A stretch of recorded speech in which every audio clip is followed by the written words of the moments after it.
Un autre élément dont j'aimerais vous parler, qui paraît aujourd'hui totalement banal et accepté par tous.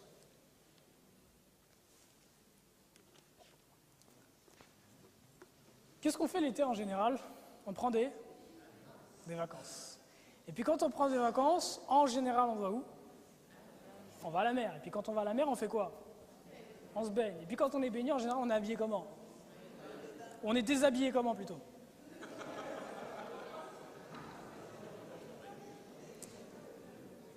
Ce que vous voyez ici, alors il faut savoir premièrement que les temps de loisirs que nous avons aujourd'hui et les vacances que nous avons aujourd'hui, c'est quelque chose qui n'a jamais existé en Occident. C'est très très très récent. Les histoires de congés payés et les histoires d'une semaine de 35 heures, pendant de nombreux siècles, ça n'existait pas. Okay? On travaillait 12 heures par jour et des vacances, il n'y en avait pas. Le dimanche était offert simplement à chaque semaine et c'est tout. That's it, that's all. Au 19e siècle, en Angleterre notamment, les personnes aisées ont commencé à faire des bains de mer. À l'époque, voilà à quoi se ressemblait le fait d'aller à la mer. Donc c'était les gens riches qui allaient, les pauvres gens n'avaient pas le temps d'y aller, ils travaillaient. Les gens riches qui allaient à la mer, les hommes ne se baignaient pas avec les femmes, premièrement. Les sexes étaient séparés. Et ici, je vais vous expliquer un petit peu c'est quoi qu'on voit sur la photo. Les femmes, quand elles allaient à la mer, donc c'était les nobles, celles qui avaient beaucoup d'argent, ils allaient avec leurs servantes. Et vous avez la plage qui est ici, enfin vous avez la mer qui est ici, vous avez la plage qui est là, et puis ici vous avez l'entrée de la plage, une centaine de mètres. À l'entrée de la plage, il y avait ce qu'on appelait les baiting machines, quelque chose comme ça, les machines à se baigner. C'était des genres de chariots, comme ceux que vous voyez ici, dans lesquels vous rentriez. C'est un chariot qui est fermé, dans lequel on ne vous voit pas, donc vous vous changez et vous mettez quelque chose qui est, pour aller vous baigner, qui est encore plus pudique ce qu'on met aujourd'hui que pour se balader dans la rue. Donc, vous mettiez cette grande robe-là sur vous. Et vos servantes tirent la machine à se baigner jusque dans la mer pour que personne ne puisse vous voir dans cette tenue-là. Là, on étendait de chaque côté de la porte 2 voiles et vous étiez porté dans l'eau. Et une fois que vous étiez dans l'eau, c'était correct. Plus personne ne vous voit, il y avait juste la tête qui dépassait. Puis c'est ce qu'on voit ici qui est représenté. Un petit peu après, là c'est en Californie, ici. Non, en Californie ou en Floride, l'un des deux. Ça c'est quelques décennies plus tard. Vous voyez on voit des jeunes hommes, il y a un petit garçon qui est à la plage, un petit garçon qui est juste ici, là, en t-shirt et puis en boxeur. Puis le reste des gens, vous voyez comment ils se sont habillés en bord de plage. Ça, c'est au début du XXe siècle. Là où j'ai pris cette image-là, il y avait une légende. Et sur la légende, tenez-vous bien, il était expliqué que ces femmes-là étaient des aguicheuses.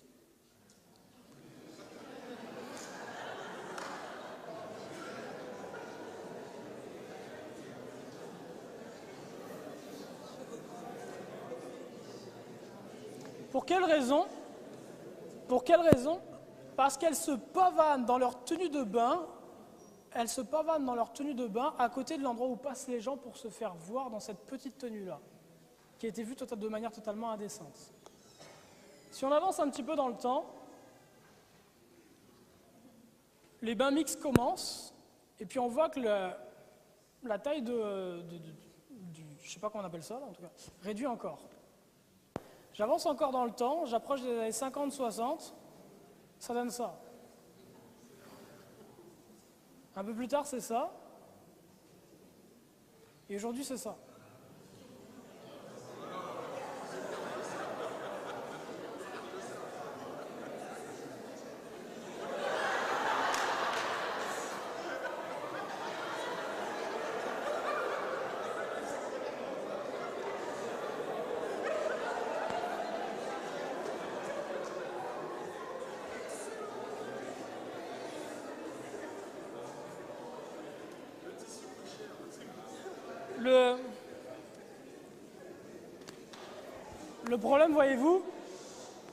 Le problème, voyez-vous, c'est que la chose nous fait rire, mais quand on lit la parole de Dieu, on comprend que c'est pour lui un sujet qui est extrêmement sérieux.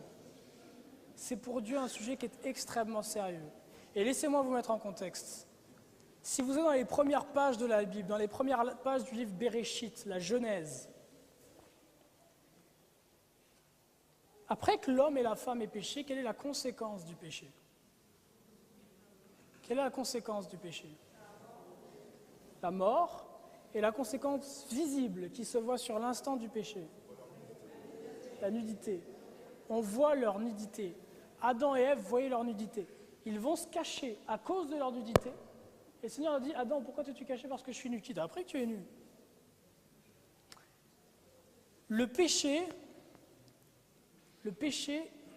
la mort, la conséquence du péché, cet univers-là, la symbolique de ça, c'est la nudité.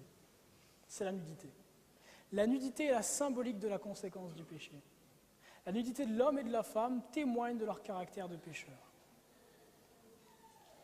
Et ce qui se passe dans le jardin d'Éden, c'est qu'Adam et Ève, ils vont faire quoi? Il est dit qu'ils vont se faire des ceintures. Des ceintures avec des feuilles de figuier. Des ceintures avec des feuilles de figuier.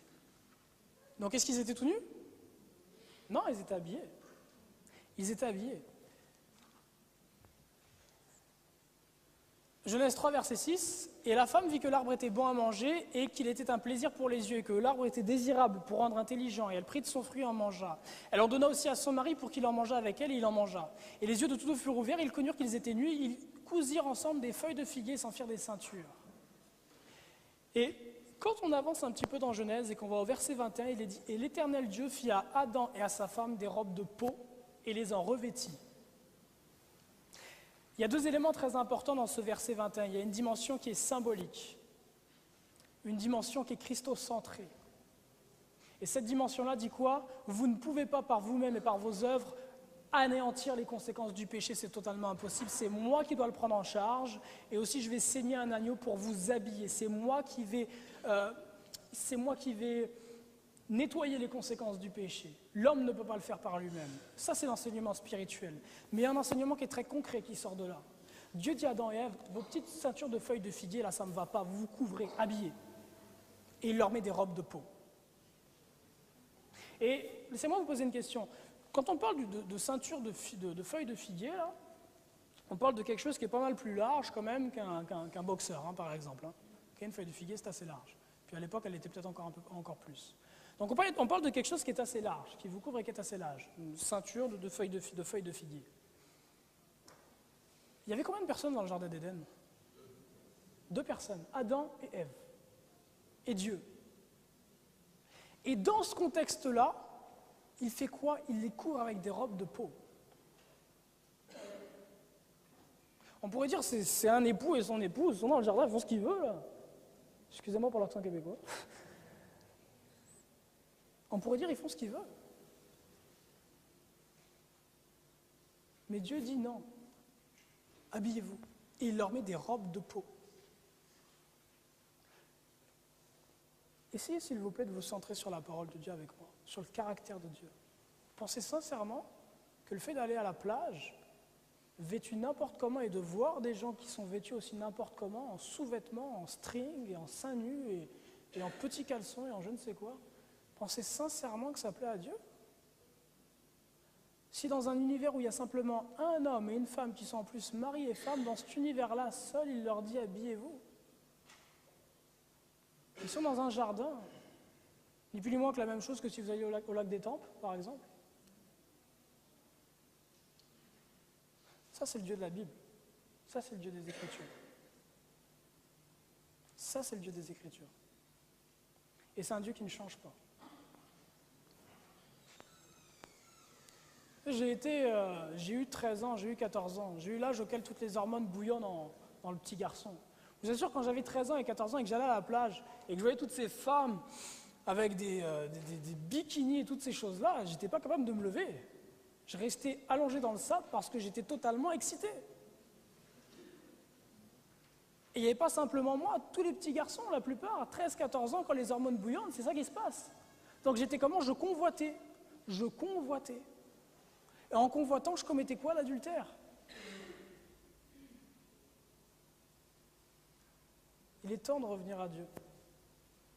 Pour les hommes qui sont ici, 1 Timothée 4, verset 8 nous dit ceci. « Exerce-toi la piété. La piété, c'est l'amour de la prière.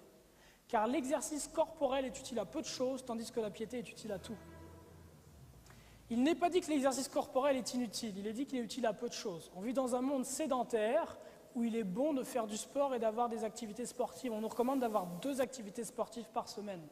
Mais quand il s'agit de rentrer dans les choses de culturisme et toutes ces choses-là, on est out. On doit être en santé, mais il ne s'agit pas de se centrer sur l'apparence physique. C'est utile à peu de choses.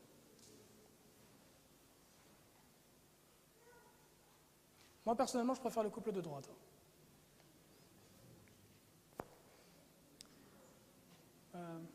C'est joli. Ok, waouh. En fait, il y avait un dernier élément que j'aurais aimé aborder avec vous. Ok, il y a juste un dernier élément que j'aimerais aborder avec vous avant de faire la pause, par rapport aux pensées et aux rêves.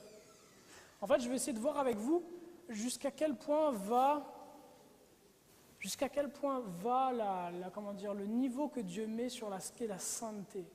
Jusqu'à quel point est-ce qu'il nous demande d'être saints et purs. Les pensées et les rêves.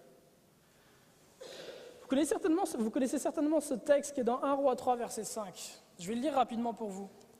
À Gabaon, l'Éternel apparut en songe à Salomon pendant la nuit et Dieu lui dit « Demande ce que tu veux que je te donne. » Et Salomon dit « Tu as usé d'une grande bienveillance envers ton serviteur David, mon père, selon qu'il a marché en ta présence, dans la vérité, dans la justice et dans la droiture de son cœur devant toi.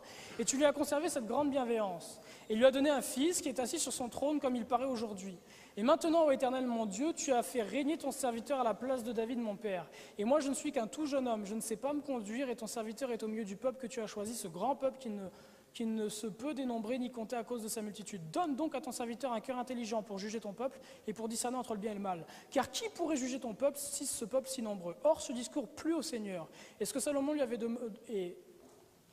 Salomon lui avait fait cette demande. Et Dieu lui dit, puisque tu m'as fait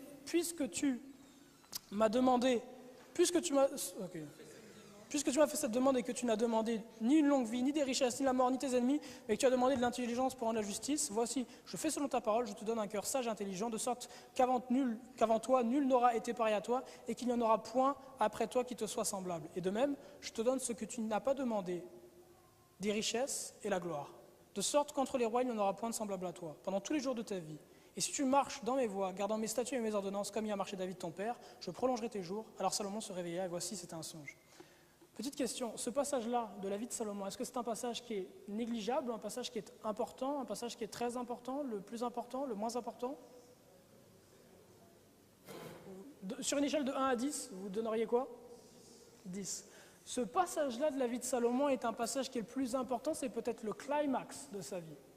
Le moment où il va faire un choix qui va impacter tout le reste de sa vie, et non seulement sa vie à lui, mais aussi la vie du peuple d'Israël et nos vies à nous aujourd'hui. Ce passage de la vie de Salomon est extrêmement important.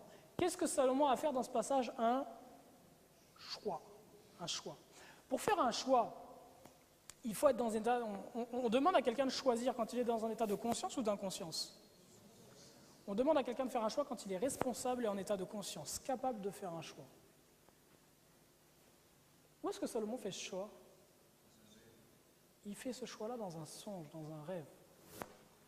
Dieu se présente à Salomon dans un rêve, et dans le rêve, il demande à Salomon de faire un choix, et pas un choix qui est négligeable, un choix extrêmement important. Comment se peut-ce? Vous savez, pendant la journée, lorsque des personnes vous posent des questions et que vous y répondez, vous avez la possibilité de faire semblant. Dieu se présente à vous et Dieu vous dit « Qu'est-ce que tu veux ?» En réalité, j'aimerais bien avoir tout ça et tout ça et tout ça, mais je sais que si je demande à Dieu, je risque de mal passer devant lui. Écoute, Seigneur, donne-moi la sagesse et l'intelligence, s'il te plaît. Alors que derrière, vous aimeriez plein d'autres choses. Mais ce qui se passe, c'est que la nuit, les rêves que vous faites sont, si vous voulez, le pilote automatique de ce que vous êtes durant la journée. Si vous passez vos journées à écouter de la musique hip-hop qui parle de débauche, de violence et toutes ces choses-là, vos rêves seront pleins de pornographie et d'érotisme et de violence. Si vous passez vos journées à regarder des histoires de feu de l'amour ou de je ne sais quoi qui ont attrait à des adultères et toutes ces choses-là, lorsque vous rêverez la nuit, ne vous étonnez pas de tomber là-dessus.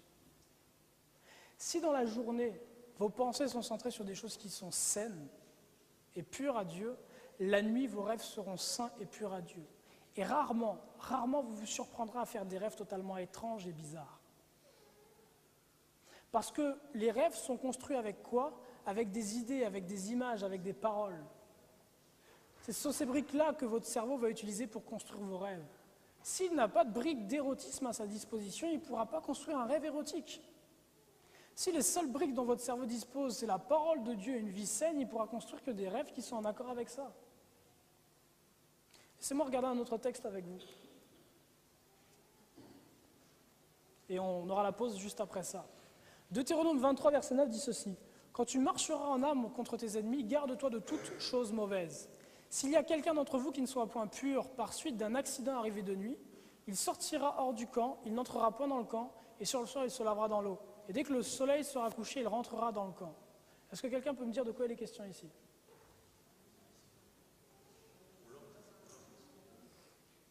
Il est question de ce qu'on appelle une pollution nocturne ou une éjaculation nocturne. Je ne sais pas si on appelle ça pareil en France, au Québec, ils appellent ça les rêves mouillés. Il est question ici d'un homme qui, pendant la nuit... Let's just go for just a moment. Go over to Genesis just quickly with me.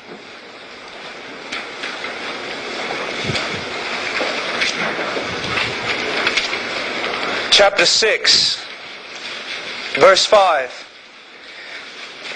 Then the Lord saw that the wickedness of man was great on the earth, and that every intent of the thoughts of his heart was only evil continually. Only evil continually. I simply read this text one time preaching at a university, and a young reporter came up to me and he said, "I don't agree with your interpretation." And I said, "Young man, I didn't interpret the text, I read it." And he said, "Well, I don't agree." And I said, "Young man, let me tell you something. If I could pull out your heart right now, if I could take every thought you have ever had, from your first waking moment until this very hour, if I could take every thought you've ever had, not just your deeds, but your thoughts, only your thoughts, and I could put them on a video, and I could show that video here in this auditorium tonight, you would run off of this campus and you would never show your face here again because you have thought things so wicked and so perverted you cannot even share them with your closest friend. As a matter of fact, if your closest friend knew some of the thoughts you've had against him, he would no longer be your friend." And young man, I do not know that because I'm a prophet. I know that because it's what the Scriptures say, and I know that like you, I too am a man. I can say the same thing about every one of you here tonight. You would spend every ounce of energy to hide from everyone in this room what has gone through your mind just in the last hour. Don't tell me Scripture's not right when it talks about all men having sinned because all men are sinners. Go to Genesis 8 for a moment. Verse 21. "And the Lord smelled the soothing aroma, and the Lord said to himself, I will never again curse the ground on account of man, for the intent of man's heart is evil from his youth." This can mean evil from childhood, evil from a babe. Let me share with you something that a correction officer said a long time ago. He said this: "Discover that human nature is such that imagine for a moment an 18-month-old baby that you're holding in your arms. And that 18-month-old baby sees that shiny watch on your wrist. And he grabs for your watch. And you pull his hand away and say no. He begins to cry and move about in your arms. He reaches for the watch again. You grab his hand and say no. He begins to scream and cry. He reaches for the watch again. You say no. He begins to flail his arms even in the direction of your face. I submit to you that if that 18-month-old baby had the strength of an 18-year-old man, he would slaughter you there where you stand, Father, rip the watch off your arm and walk across your bloody body out the door without feeling an ounce of remorse. You see, here's something you need to understand. Hitler was not an anomaly. Hitler was not a phenomenon.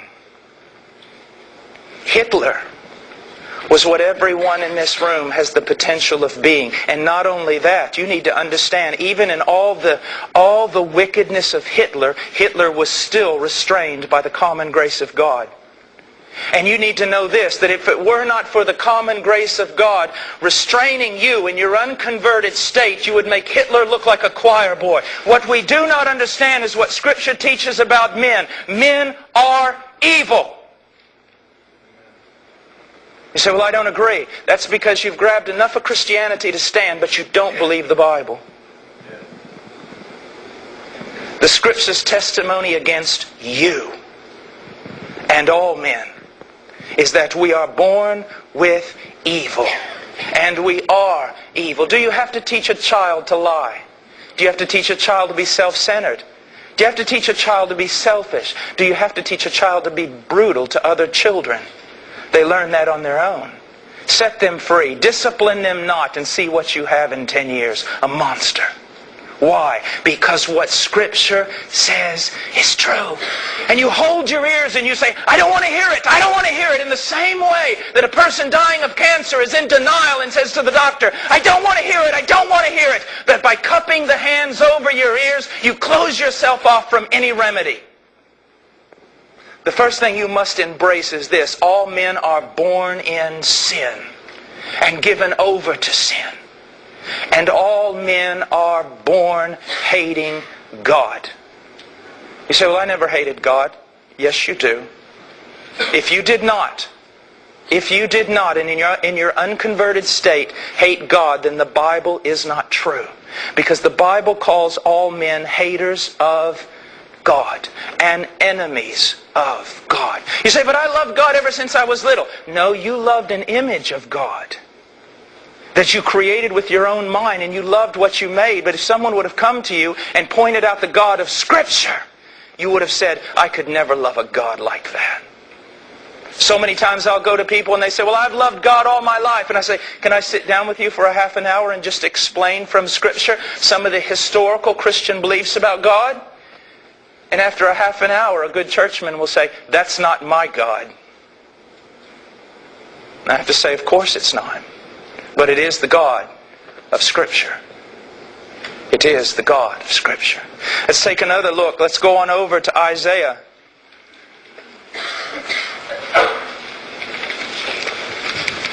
Isaiah 64, verse 6.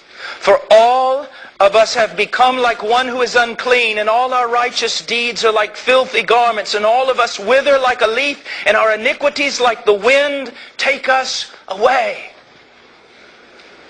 I helped build a church years ago in San Pablo, near the Colombian border on the Amazon. And it was a colony of lepers. Have you ever seen a leper? Have you ever smelt a leper? If I brought a leper of the worst sort, there's about 3 different kinds of leprosy. If I brought a leper of the worst sort, you'd smell him before he got out of the parking lot into this building. If he walked in here, he would be a mass of rotting flesh, body fluid, pus and blood. When he said all of us are like one who is unclean, this is possible to reference here. And let's say that all you fine people say, well, we must do something about this. So you go to Kansas City, to the most exclusive shop, and you buy the most finest silk you can find. And you take that silk, and you bring it back, and you wrap that man head to toe in that fine white silk, and you say, bravo, look what we've done. We've saved the day. We've made him presentable. But that silk only lies on that flesh for a few seconds. And the corruption of that man's body begins to bleed through that fine silk. And that silk becomes as corrupt as the man himself.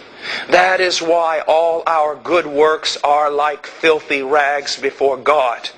Because we ourselves, prior to conversion, have a heart of stone, a God-hating heart, a heart of evil, born in sin, given towards sin. That is the testimony of Scripture. Some of you, in your 60s, 70s, you heard preaching like this all the time when you were children. That's right. But now it seems the new generations to follow cannot bear with truth. They would rather be deceived and think well of themselves. But a man who will not accept his illness cannot be healed. A man who does not have all his hopes crushed with regard to his own self-righteousness, merit, and worth cannot turn to Christ. We must realize that we are destitute and there is only one Savior, and His name is Jesus.